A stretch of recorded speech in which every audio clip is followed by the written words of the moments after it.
अभिवादन स्वीकार कीजिए ब्रजेश मिश्रा का। और आप देखना शुरू कर चुके हैं द डिबेट।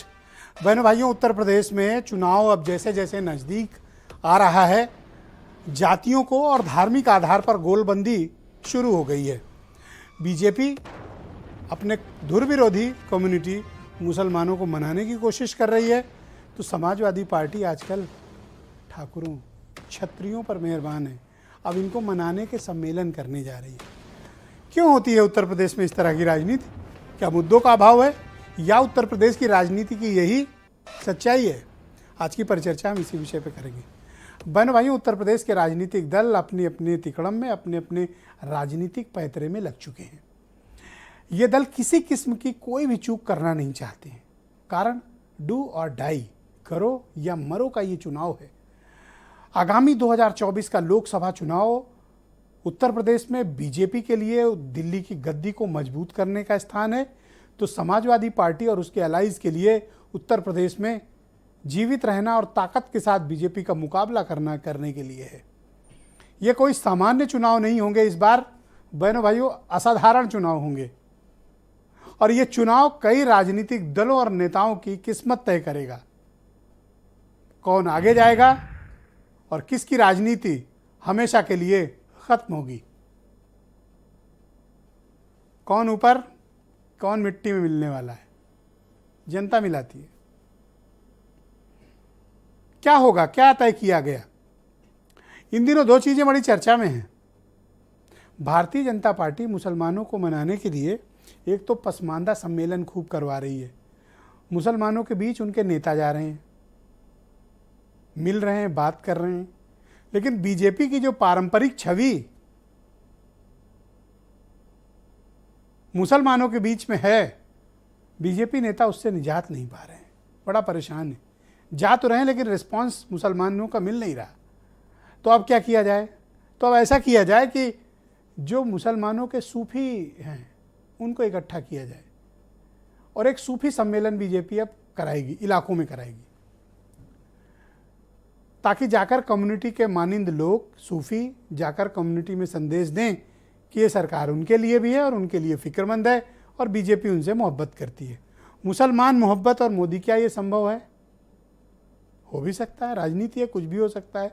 आजकल भारतीय जनता पार्टी के प्रवक्ता या भारतीय जनता पार्टी के लीडर्स, मेन स्ट्रीम लीडर्स मुसलमानों के खिलाफ बोलते नहीं हैं, बयानों से बचते हैं।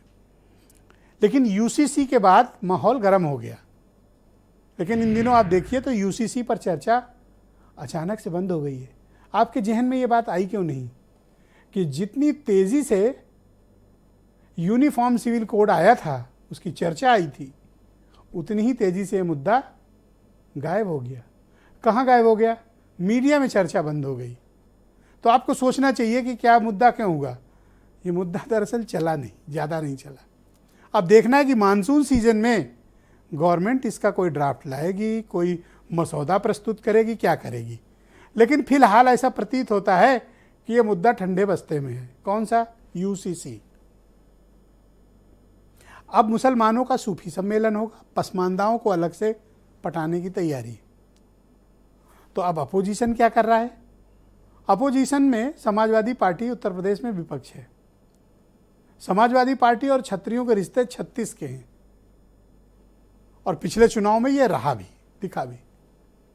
समाजवादी पार्टी केयर भी नहीं करती थी कि ये कम्युनिटी उन्हें वोट भी करे।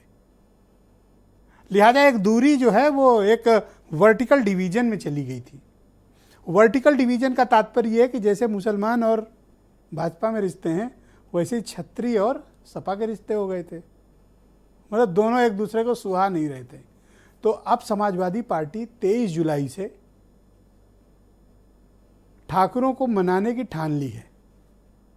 क्षत्रियों को मनाया जाएगा, उनको गले लगाया जाएगा, समरसता सम्मेलन का आयोजन होगा। और कहाँ से शुरू करेंगे? ग्रामीण इलाकों में। तो ये कार्यक्रम लखनऊ से शुरू हो रहा है, इटौंजा से 23 तारीख से, जहाँ समाजवादी पार्टी क्षत्रियों को मनाएगी। दूसरा, समाजवादी पार्टी की ने 45 पार्लियामेंट्री सीट्स पे अपनी तैयारियां बूथ और सेक्टर वार कंप्लीट कर ली है। बूथ भी तय कर लिए, सेक्टर भी तय कर लिए, कमेटियां भी बन गई, उनका वेरिफिकेशन भी हो गया, उनकी मीटिंग्स भी हो गई। चुनाव कब है? 10 महीने बाद। तैयारी अभी से शुरू, बाकियों पर भी तैयारी चल रही। बीजेपी तैयारियों के मामले में बाकियों से बहुत आगे है। बसपा क्या कर रही है किसी को नहीं पता, सिवाय मायावती की मीटिंग्स के।